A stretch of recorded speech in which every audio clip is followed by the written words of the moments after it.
Few books have stuck with me over the years the way that this book has. I first read it about 20 years ago, and I recently reread it and was struck by how powerful and how moving and how well written it is.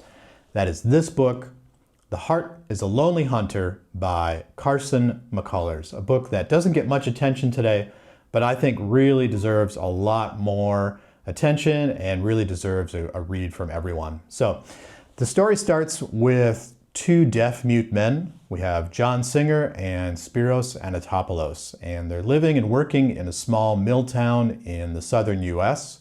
It's set in the late in the Great Depression, and World War II is about ready to break out. We learn that Singer has chosen to be mute because his friend Spiros is fully mute. Spiros cannot speak at all. And they make kind of an odd couple. So Spiros is a person of excesses.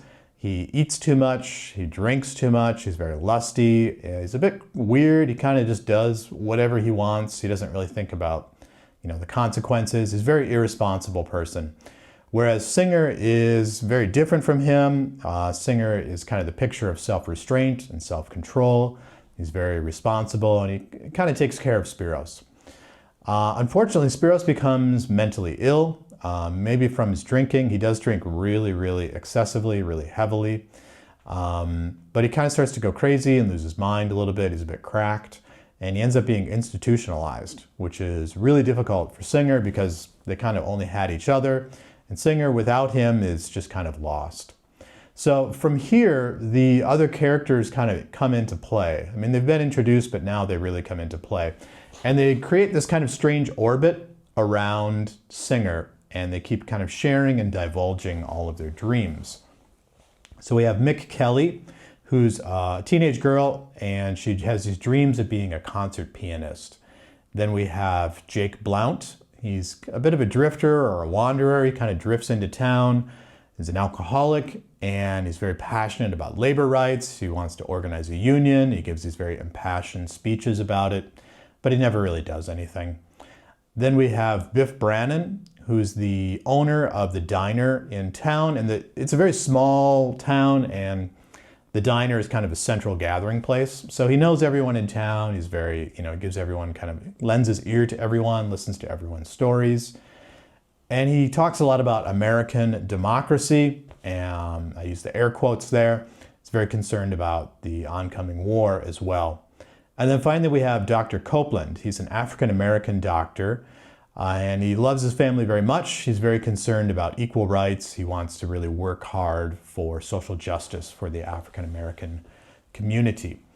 And then, of course, we have Singer, who has been separated from, his best companion, Anatopoulos. And so Singer kind of lets them into his life, kind of trying to find another friend. But it doesn't really pan out. He doesn't really understand these people. And they all turn to him as kind of a priest, or they kind of use him as like a confessional, as a priest would in confession, and they keep sort of telling him their dreams and some of the drama and the problems in their life.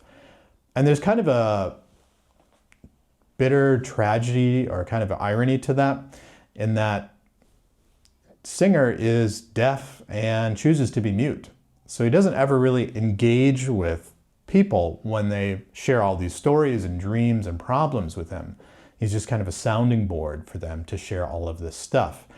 And none of these people connect together with each other, and yet they're all present in the town, they're all present in each other's lives, but they're not helping each other, they're not working together in any way. And I think that's kind of a very American type of thing to happen. During this time, too, Singer goes to visit Anatopoulos several times in the institution, and Anatopoulos' health is really in sharp decline, physically and mentally, and Singer is very fearful for his life. So I'm not going to give any more of the plot there for two reasons. One, I don't want to give away the whole book, and the second is this book is actually really strongly character-driven, and it's really a character study of each of these characters, and then also kind of the town together, how the town operates. There's not a lot of action or drama in the book. It's more about the characters' lives, how they go about their lives, and how they're reacting or not reacting to the other kind of social factors that are happening in the backdrop. The themes of the book are, while we talk about it, the themes of the book seem very apparent, but as you're reading the book, the themes are not always directly apparent. And I think that's what makes the book so good, and one of the things that makes the book rereadable. McCullers doesn't come right out and say, this is a commentary on social justice, or this is a commentary on the working class in America. She instead allows her characters to kind of go about their lives, and through the events in their lives and the conversations that they have with other people, through their interior monologues, their own personal thoughts, from that we can sort of tease out the meaning through the subtext. And I think that's a really powerful thing. And the way she does it is just really, really powerful. I really enjoy it. Her prose and her writing is absolutely wonderful too. I really enjoy it. It's the type of writing that I really like. It's very minimalistic, it's very spare, it's very plain, and yet she doesn't shy away from discussing characters' thoughts, characters' feelings. She doesn't shy away from portraying those things either. So either in the way that the character speaks or in the words that the character chooses or doesn't choose. Sometimes it's not what the character says, but what the character doesn't say. That's very powerful. And she's also not afraid to describe things and paint a picture with words. But again, she does it in a very spare way, in a very minimalistic way. She must have just been an amazing editor too. I think that this type of prose really takes a lot of refinement. It's very understated, and yet it's also extremely powerful at the same time. As a side note, one of the things that also makes the book so profound, particularly the style of writing and also just the story and the themes, is that she was only 22 when she published this book. When she wrote and published this book, she was only 22. It's her first published work, and it was an amazing success in its time. However, it's kind of fallen out of vogue, but I think it's a book that really deserves a lot more attention, especially now with the type of world that we live in, where we are all kind of struggling with a very changing political environment. Things happen very radically, and we're kind of wondering, like, where is our place? Like, how do we initiate the change that we want to see?